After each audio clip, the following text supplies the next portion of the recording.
Troy is real. But was the Trojan War real as Homer described it? Don't look for the wooden horse, look for the ashes. A small hill, containing a 3,000-year-old debate.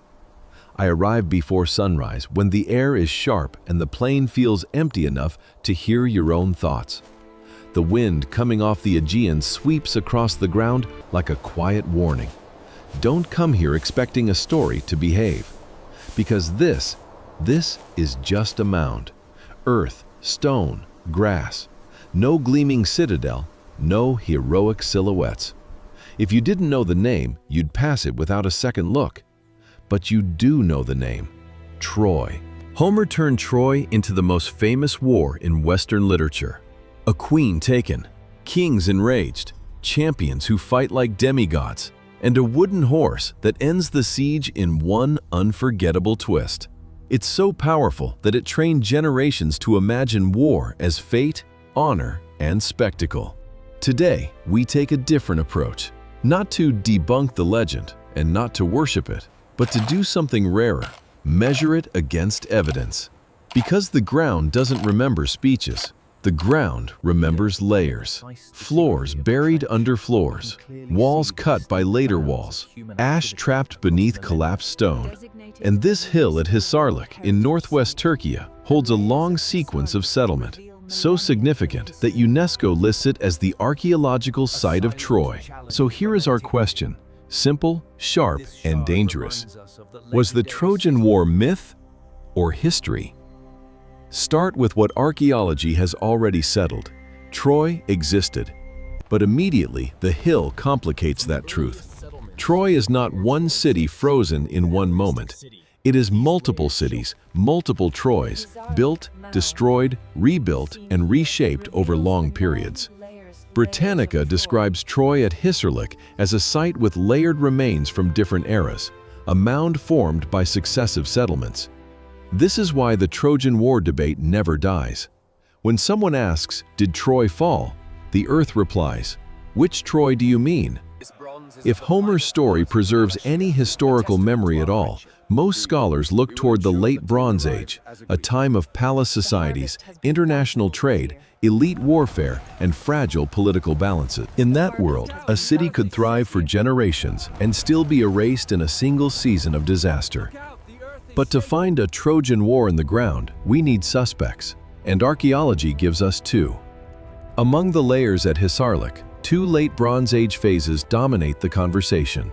Troy 6 looks like the kind of place legends attach themselves to. Strong fortifications, a citadel that feels important. If you want the great city behind the epic, Troy 6 feels convincing. Troy 7a comes later. It's often discussed as a period of stress, crowded conditions, a sense of pressure, and a destruction event that some researchers have connected to violent capture. Here's the twist. The most legendary-looking Troy may not be the Troy that burned. National Geographic summarizes how archaeologist Carl Blegen argued that Troy 6 was likely destroyed by an earthquake, while Troy 7 showed clearer evidence of burning that could fit better with a city taken and destroyed. So the site presents an uncomfortable possibility. The Troy that looks epic, 6, might have fallen to nature. The Troy that burned more convincingly, 7a, might not match the grand scale people imagine from Homer. And that leads to the first major conclusion you can draw without overstating. If the legend has a historical kernel, it may be a composite. Memory blended across layers. Human beings don't remember stratigraphy, they remember impact. Homer gives us a clean narrative shape. One cause, one long siege, one climactic trick. Real history rarely gives that kind of symmetry. A late Bronze Age conflict around Troy, if it happened, would likely look like patterns we know from ancient warfare: raids against farmland and supply routes, seasonal pressure, diplomacy and threats, shifting alliances, internal political fractures as dangerous as external enemies. And the motive wouldn't need to be romantic. Troy sits in a strategically meaningful landscape. Influence here could affect movement, trade, prestige, and security. The simplest historical explanation for conflict is the oldest. Power wants leverage. So why do we get Helen instead of politics? Because stories travel better than treaties. Over time, complex motives compress into a single cause that audiences can feel. A war for influence becomes a war for love, because love is easier to understand and easier to remember. But if we want to get closer to Troy's own era, we need something Homer cannot provide: near contemporary records. That's where the Hittites enter the frame like a shadow. Homer's epics were written down long after the Late Bronze Age. That means they are not eyewitness history. They are the end product of long oral tradition, brilliant, moving, and distant from the events they describe. So scholars search for older anchors.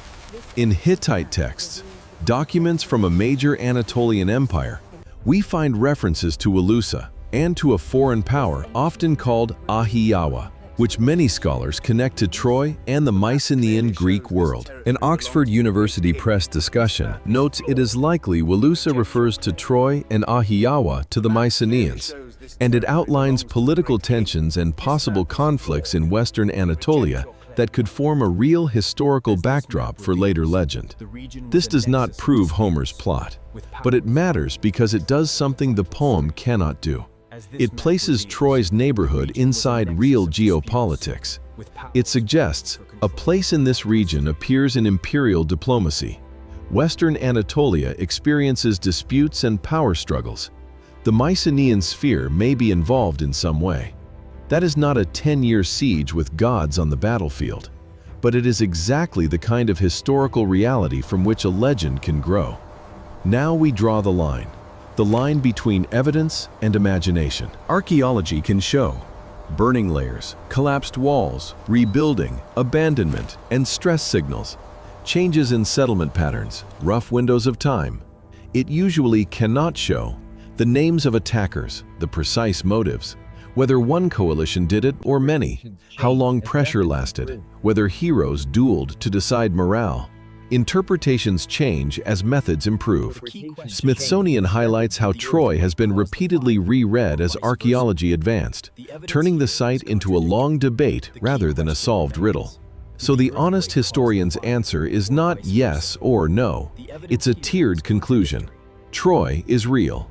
Late Bronze Age destruction is real. Political tensions in the region are historically supported. A war exactly like Homer's is unprovable. That's not weakness. That's what intellectual honesty sounds like. Now we face the detail everyone wants: the Trojan horse. Do we have direct archaeological proof of a giant wooden horse? Number: wood decays, but more importantly, the horse functions like a perfect narrative weapon. It turns a long siege into a clean ending. It makes cleverness superior to brute force. It creates a moral about pride and trust. It gives the audience a single image they cannot forget. Could the horse encode something real? Siege equipment, a tactic, betrayal, later rationalization? Possibly, but we can't confirm which. So the safest conclusion is also the simplest. The horse is the weakest historical element. The layered city is the strongest. Let me offer one reconstruction with a warning label. This is not what we know. It's what could fit the evidence. Picture a contested frontier. Wilusa/Troy sits in a valuable position. Powers bargain influence through treaties, threats, and proxies. Local factions compete. External forces apply pressure. The city prepares, supplies stored, households crowded, anxiety rising. Then comes a destructive event. Through violence, fire, internal collapse, natural disaster, or a combination that history loves to deliver. The city suffers a fall. Survivors flee. Stories travel. Over generations, the stories compress. Many disputes into one war, multiple leaders into iconic heroes, complex motives into one dramatic cause, and the final breach into one symbol: the horse. That is how myth can grow from memory without being false. So, myth or truth? Troy is real. Hisarlık preserves a long settlement history recognized internationally. Late Bronze Age destruction is real, and scholars debate which layer best matches later tradition: Troy 6, Troy 7a, or a composite, while weighing earthquake versus burning and other factors. Hittite texts support real political tensions in this region, involving Wilusa and a power many linked to the Mycenaean world, though details remain debated. Homer's Trojan War is not provable as literal history, but the legend is very likely anchored to real conflict. In the end, the Trojan War is both myth as literature, memory as history. The sun climbs. The mound looks less ordinary. Lines of stone appear like decisions carved into the earth.